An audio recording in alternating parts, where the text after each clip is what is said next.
Hello, everyone, and welcome to Off the Record with Judah and Kirk. Today is a good day because we get to recap what is officially last year now.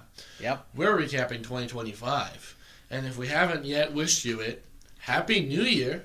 And we hope and pray that all of you are going to have a thriving and blessed 2026, especially if you're subscribed to us. Yeah. And we pray for you if you're subscribed to us. If you're not subscribed to us, I mean... Look, let's just say you should be subscribed. Yeah, you should be subscribed. Just for your safety, personally. Yeah. But we are going over the comics that we have covered in 2025. We're going to go back and forth from our least favorite to our most favorite. Yep. And a little caveat is, well, first of all, I'm excited that we're doing this because we've been promising it for a while. Yeah, we have. So, it's going to be interesting to actually recap as well, some of our both really good performance videos and really bad performance videos. And, we're obviously learning a lot from that, and we've been doing this now for a year. We've been doing this format since the end of summer. 6 months so that's still almost, kind of new. But, yeah, I'm really interested to say that. One caveat is that my rankings are less focused on staying true to what my previous rankings were, with some hindsight, looking back, and even seeing how, good some comics can get. Kind of changes my perspective on the comics. There's also less of a recency bias. That's true. Like, I just read it, it's cool, right? Some of them are obviously still more recent than others, but I'm focused more on the actual ranking, like the number ranking. We have it split up from 10th place to first place. We have ties in there, and we'll show you where those are. Both of us actually have ties, and we tied the same thing, I believe. Too. Yeah, I think we have it in a slightly different order, but it's basically the same. So that's kind of interesting, but mine is really focused on getting the ordering correct rather than like a super precise number out of 10, right? Yeah, and mine is a bit of like what we averaged our thoughts of, and plus like going back, and I've reread some of the stuff we read, and I have the context of what has come after, a little bit to like kind of see, what this is done, where this is developed. So that kind of has informed the ratings on this that will be shared in this video for me. So that's kind of where I'm coming from with this. So, Kirk, would you like to start us off with your 10th place ties? Yep. So this one is the one that's tied.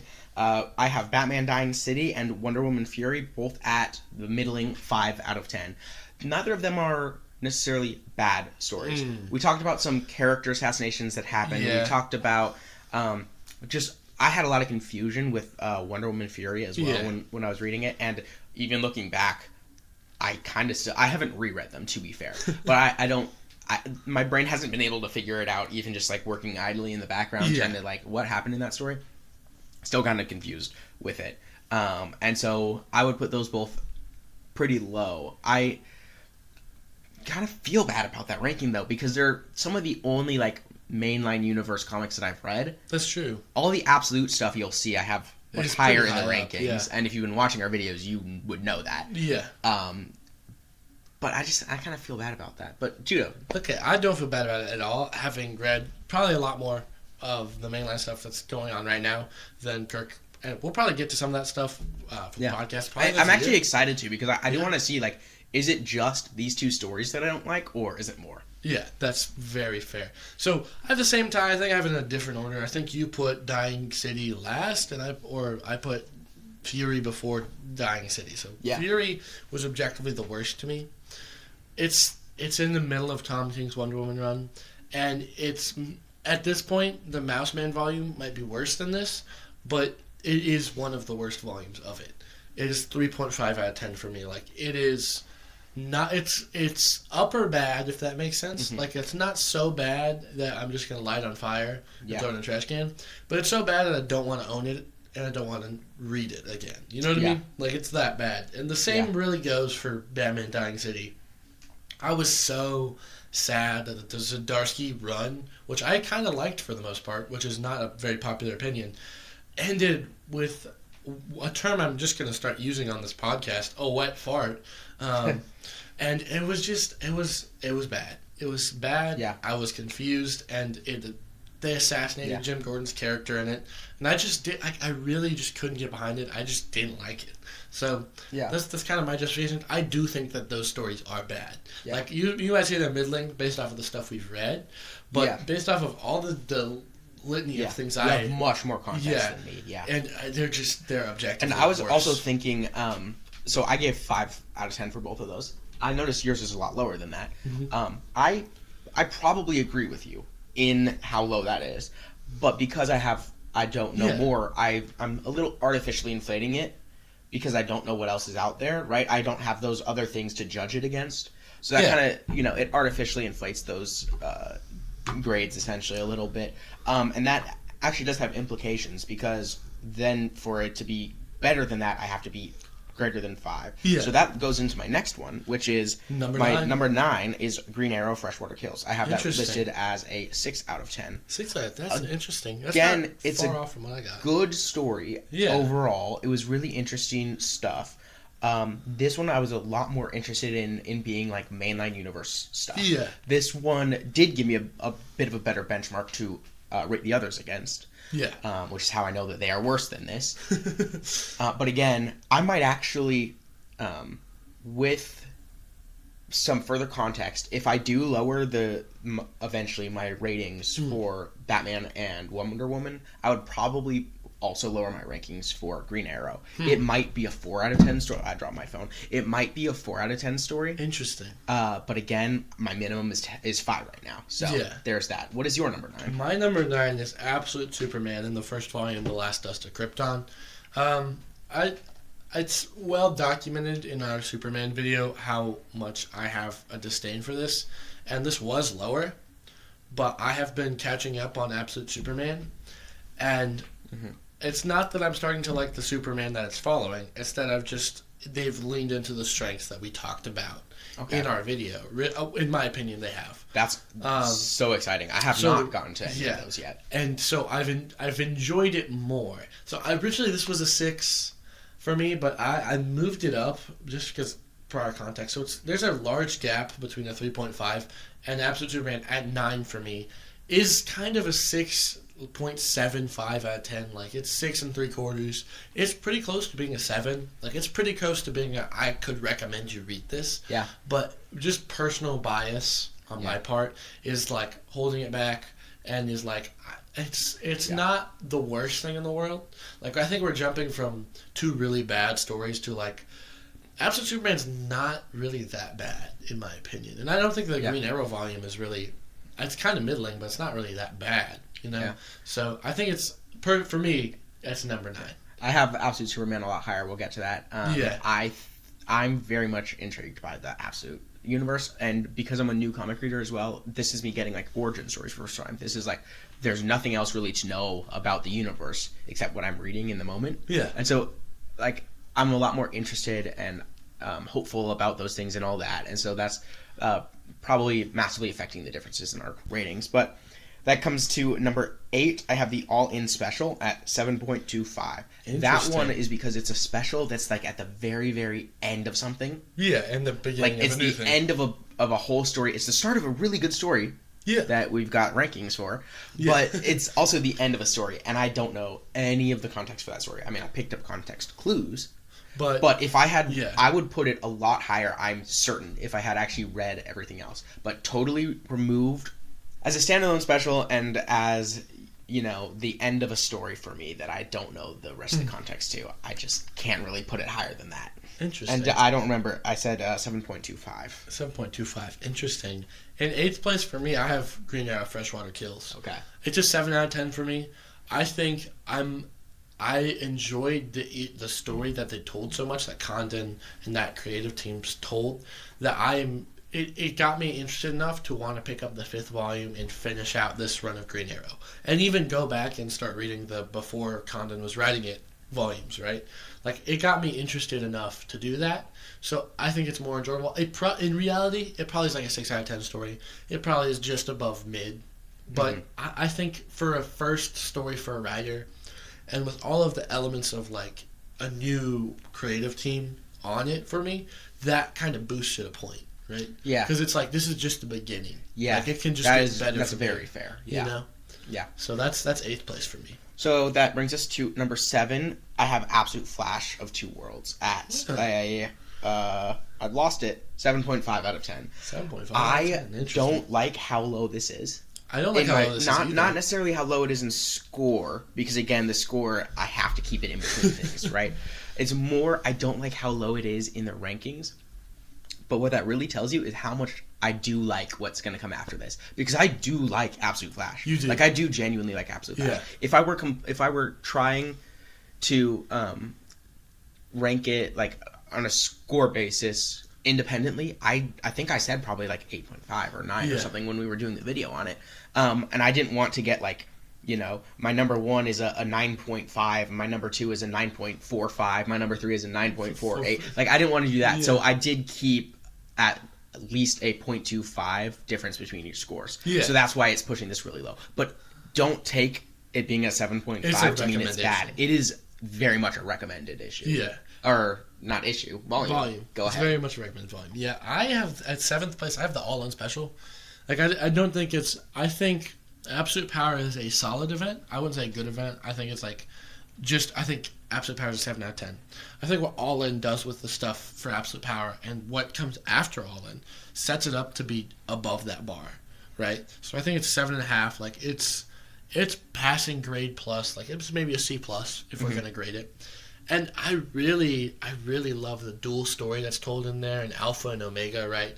Like, I think it's going to be like an iconic jumping on point for DC. Yeah. Like, I genuinely think so. Yeah.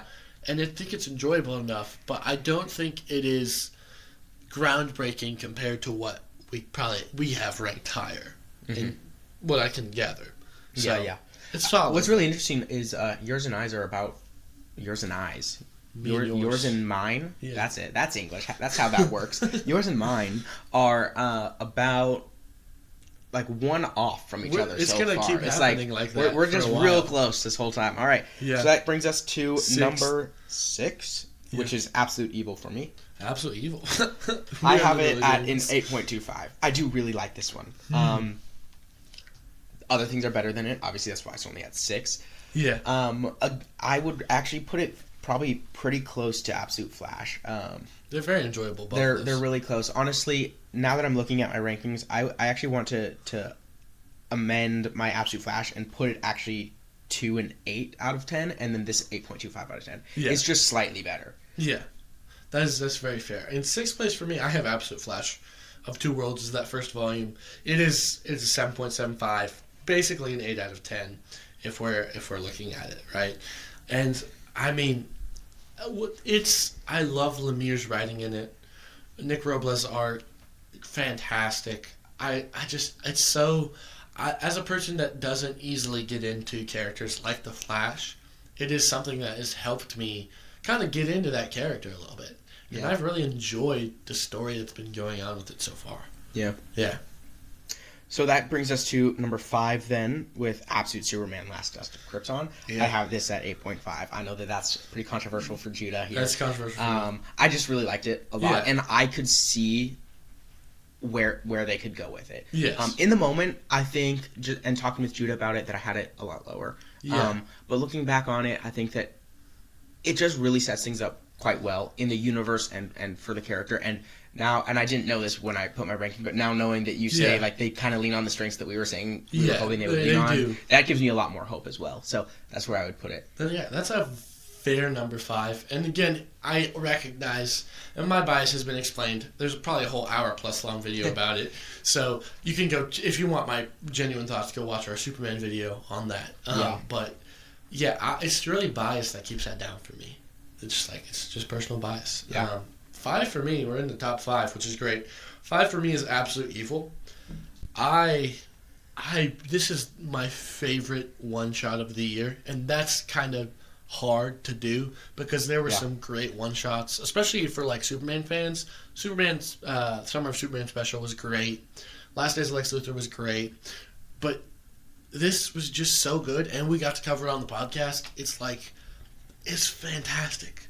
And Absolute Hawkman, the more I think about his design, the more I like it. It's really good. It's really good design. It's really good. I vibe. Again, the only reason I have it so low is just because I have to. You have to put things above it. Yeah, it's just in comparison to so things, but it is good. Yeah. Yeah. So number 4, then I have, kind of coming out of the blue in the midst of a bunch of Absolute Universe stuff. I have Superman: Rise of the Superwoman. Man, and I have that at 8.75. You said same? Same. So we have them both in Superman, fourth Rise place. of Superman. So that's really interesting that we have them both up there, especially after the rest of the stuff has been so low. But it was just good. It was wholesome. It was fun. There were a lot of different cool things that were happening, and the Time Trapper. The Time Trapper, which is a setup for KO. Really cool stuff. And it introduced me to the character for KO. It introduces KO because it's actually this guy saying, like, I know what's coming. Yeah. Right? And obviously I didn't know that in the moment, but now you did know that in the moment. But I did not know that. And so that's all really interesting too. But yeah, it was really super fun. I just didn't the Joshua Williamson Superman runs a heavy recommend. You can start at the beginning, and the beginning's alright, but it really gets good around that volume. Volume 4 and Volume 5 and Volume 6 and what's being tied into DCKO right now has just been an insane run of Joshua Williamson's writing being peak, Dan Moore's art being great, Eddie Barrow's on there. So this volume was the start of that, and just so wholesome. Good. It's so wholesome. We love wholesomeness. We need more wholesomeness, and so that was just was so refreshing. Our number 1 reflects our thoughts on wholesome comics. Let's be frank. Well, we'll get to that then. Yeah. So that leaves us at number 3. Top 3, baby. Absolute Batman: The Zoo for me. Really? I like this one. So this got the bronze medal. I like this one a lot. It's really good. I like the it's 3, though. He's building it into all his gadgets. He's building into the city. He's got a massive